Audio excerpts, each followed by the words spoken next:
Assalamualaikum warahmatullahi wabarakatuh.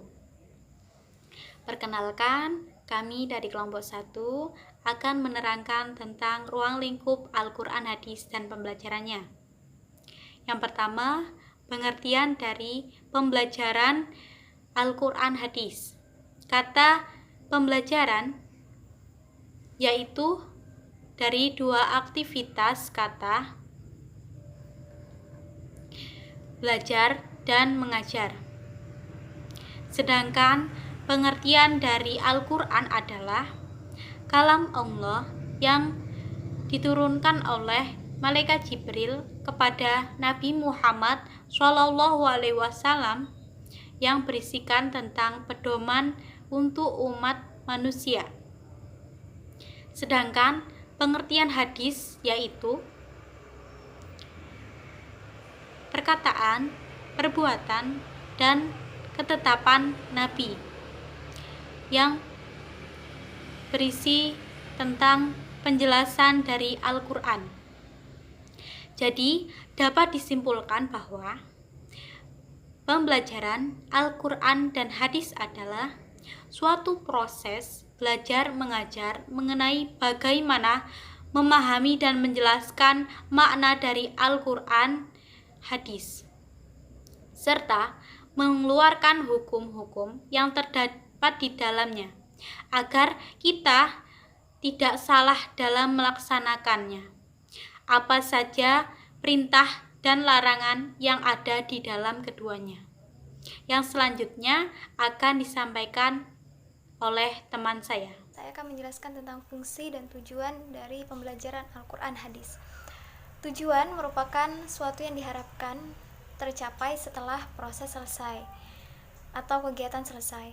Nah, tujuan pendidikan bukanlah suatu benda terbentuk tetap dan statis, tetapi merupakan suatu keseluruhan dari kepribadian seseorang dengan seluruh aspek kehidupan. Nah, mengenai tujuan dan fungsi dari pembelajaran Al-Quran Hadis ialah memberikan kemampuan dasar kepada siswa dalam membaca, menulis, membiasakan dan menggemari membaca dan menulis huruf Arab yang terkandung di dalam Al-Quran dan hadis, serta memberikan pengertian, pemahaman, pengayaan isi kandungan ayat-ayat Al-Quran dan hadis melalui keteladanan dan pembiasaan, membina dan membimbing perilaku siswa dengan berpedoman kepada Al-Quran dan hadis. Baik, selanjutnya adalah poin yang ketiga, yaitu ruang lingkup Al-Quran, hadis, dan pembelajarannya. Ruang lingkup Al-Quran, hadis, dan pembelajarannya yaitu diantara yang pertama, pengetahuan dasar tentang membaca dan menulis Al-Quran dan hadis dengan baik dan benar sesuai dengan kaidah dan tajwidnya. Dan yang kedua adalah hafalan surah-surah pendek dalam Al-Quran dan pemahaman sederhana tentang arti dan kandungan isi Al-Quran serta pengalamannya melalui kehidupan sehari-hari. Dan yang terakhir adalah pemahaman dan pengalaman melalui keteladanan dan kebiasaan tentang hadis, menghormati orang tua, menyayangi anak yatim, dan lain sebagainya yang pada intinya merujuk pada hal-hal positif atau amalan-amalan sholih. Secara substansi, mata pelajaran Al-Quran hadis memiliki kontribusi memberikan motivasi semangat belajar peserta didik untuk mempraktikkan nilai-nilai yang terkandung dalam Al-Quran dan hadis-hadis Nabi yang bisa diterapkan dalam kehidupan sehari-hari. Perkenalkan, nama saya Binti Amanah. Saya akan menjelaskan sedikit mengenai kedudukan Al-Quran, hadis, dan pembelajarannya di antara mata kuliah lain. Membicarakan tentang ruang lingkup Al-Quran hadis dan pembelajarannya, yaitu poin selanjutnya adalah tentang kedudukan Al-Quran hadis dan pembelajarannya di antara mata kuliah lain. Yang perlu kita ketahui bahwa kedudukan Al-Quran dan hadis merupakan salah satu sumber ilmu pengetahuan. Semisal adalah salah satunya, yaitu ilmu pengetahuan tentang hukum keluarga. Nah, di situ terdapat bahwasanya manusia diciptakan untuk berpasang-pasangan. Di dalam Al-Qur'an terdapat pada surat Yasin ayat 36. Selanjutnya, Al-Qur'an dan hadis sebagai sumber ilmu pengetahuan astronomi tentang mengenai garis edar dan tata surya. Nah, tertera pada surat Al-Anbiya ayat 33.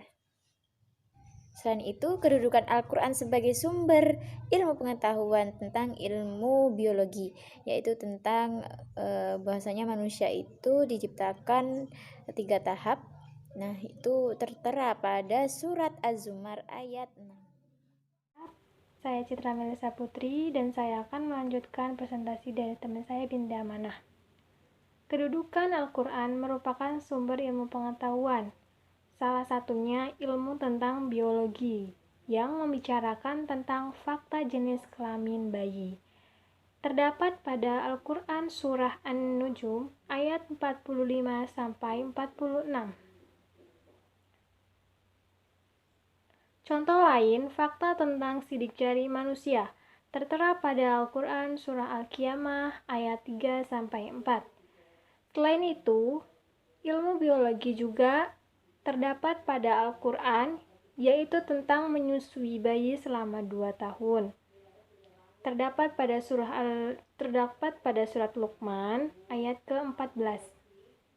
Pembahasan yang selanjutnya yang akan dilanjutkan oleh teman saya.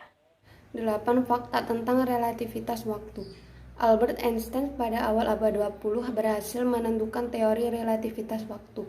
Teori ini menjelaskan bahwa waktu ditentukan oleh massa dan kecepatan. Waktu dapat berubah sesuai dengan keadaannya. Beberapa ayat dalam Al-Quran juga telah mengisyaratkan adanya relativitas waktu ini. Di antaranya dalam Al-Quran yaitu surah Al-Hajj ayat 47. Yang artinya, dan mereka meminta kepadamu agar azab itu disegerakan. Padahal Allah sekali-kali tidak akan menyalahi janjinya. Sesungguhnya sehari di sisi Tuhanmu adalah seperti 1000 tahun menurut perhitunganmu. Quran Surat Al-Hajj ayat 47. 9 fakta tentang gunung. Gunung tidak hanya memperindah pemandangan, dikaji dari ilmu geologi. Gunung berfungsi sebagai penyeimbang bumi dari goncangan. Gunung muncul karena tumbukan lempengan-lempengan raksasa yang membentuk kerak bumi. Ketika 2 lempengan bertumbukan, lempengan yang lebih kuat menyelip ke bawah, sedangkan lempengan yang lemah melipat ke atas membentuk dataran tinggi dan gunung. Al-Quran menjelaskan fungsi gunung dan beberapa ayat diantaranya yaitu surat An-Naba ayat 6-7, yang artinya yaitu, bukankah kami telah menjadikan bumi sebagai hamparan dan gunung sebagai pasak. Quran surat An-Naba ayat 6-7. Ranah-ranah penelitian dalam Al-Quran, hadis, dan pembelajarannya yang selanjutnya adalah asbabul wurud. Apa yang dimaksud dengan asbabul wurud? Asbabul wurud adalah sebab-sebab turunnya hadis. Hadis merupakan segala perkataan, perbuatan, dan ketetapan Nabi. Hadis juga dapat dikatakan sebagai perkataan, perbuatan Nabi yang digunakan untuk memperjelas Al-Quran. Di antara fungsi hadis antara lain yang pertama adalah untuk memperjelas Al-Quran, yang kedua memperinci Al-Quran, yang ketiga memperkuat penjelasan Al-Quran, yang keempat untuk memperkuat pendapat Quran mengenai sesuatu hal yang sifatnya umum ke dalam sesuatu hal yang sifatnya khusus. Nah, ranah penelitian Al-Quran, hadis, dan pembelajarannya yang selanjutnya adalah metode pentafsiran Al-Quran. Apa itu metode pentafsiran Al-Quran? Metode pentafsiran Al-Quran adalah cara yang digunakan oleh para pentafsir dalam mentafsirkan Al-Quran. Di Indonesia ada 4 cara metode pentafsiran Al-Quran yang masyhur digunakan. Yang pertama adalah metode mentafsirkan ayat, yakni mentafsirkan ayat yang sifatnya singkat ke dalam ayat yang memiliki makna yang luas. Yang kedua adalah metode mentafsirkan Al-Quran dengan hadis. Seperti yang kita tahu, salah satu fungsi hadis adalah untuk memperjelas makna Al-Quran. Yang ketiga adalah mentafsirkan Al-Quran dengan pendapat para sahabat. Kenapa pendapat para sahabat penting? Karena sahabat memiliki latar belakang kemampuan dan ketaatan terhadap Rasul. Kemudian yang keempat adalah pentafsiran tabi'in. Selanjutnya adalah kaidah-kaidah pentafsiran Quran. Yang pertama adalah kaidah bahasa. Kaidah yang kedua adalah kaidah usul fiqh. Kaidah yang ketiga adalah kaidah logika. Kaidah logika adalah kemampuan seseorang dalam memahami Al-Quran. Kemudian ranah-ranah penelitian dalam Al-Quran, hadis, dan pembelajaran. Secara garis besar, pokok pembahasan Al-Quran, hadis, dan pembelajaran dibagi menjadi dua pokok, yaitu yang pertama berhubungan dengan riwayat, seperti ilmu yang membahas tentang bacaan, tempat dan waktu turunnya dan sebab turunnya, serta mengetahui makna ayat-ayat yang berhubungan dengan hukum. Kemudian, dalam ranah-ranah penelitian dalam Al-Quran, hadis, dan pembelajaran terhadap pembahasan tentang asbab nuzul dan asbab wurud. Seperti yang sudah kita ketahui bahwa Al-Quran adalah kitab suci yang dijadikan landasan kehidupan bagi manusia. Segala hukum yang bersumber dari Al-Quran, baik yang bersifat pribadi maupun yang berhubungan dengan masyarakat. Telah kita ketahui bersama bahwa Al-Quran telah diwahyukan kepada Nabi Muhammad SAW, namun setelah proses yang cukup lama ini, akhirnya Al-Quran terkumpul dalam satu mushaf, yang pada waktu pertama kemunculan Al-Quran mendapat penolakan dan berbagai pihak, dan penulisannya masih berupa lembar-lembar dan dengan sistem hafalan. Serta agama Islam berjaya, tindakan pembukuan Al-Quran dilakukan dengan disebarluaskan di daerah. Hal ini dilakukan agar Al-Quran tidak terjadi kebingungan dalam hal hukum dan dalam pengambilan keputusan.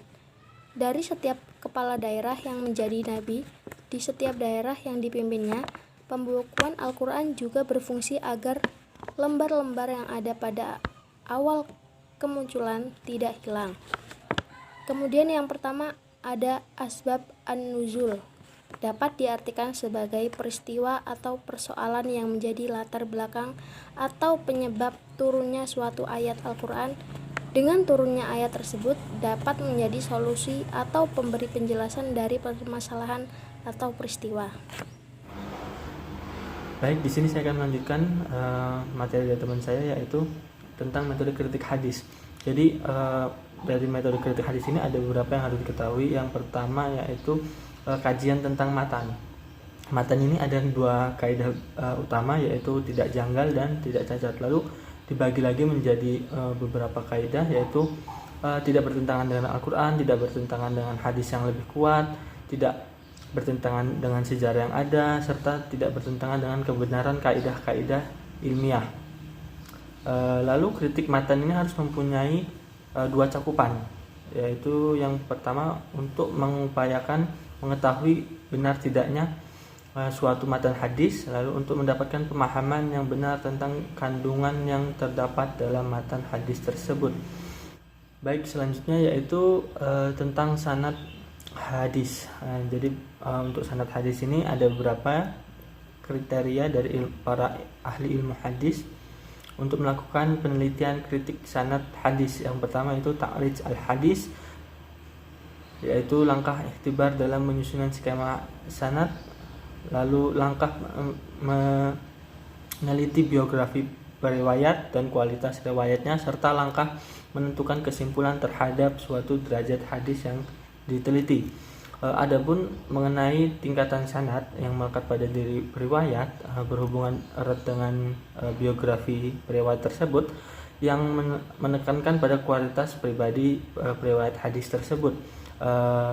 Ya, kriterianya sebagai berikut: adil, bertakwa, sangat menjunjung maru'ah dalam parameter akhlak keislaman. Pada tataran ini harus dilibatkan juga ilmu jawalul al-ta'dil. Baik, yang terakhir adalah kesimpulan dan juga pemaparan dari hasil penelitian dari hadis tersebut. Mungkin sekian dari kelompok kami akhiri. Wassalamualaikum warahmatullahi wabarakatuh.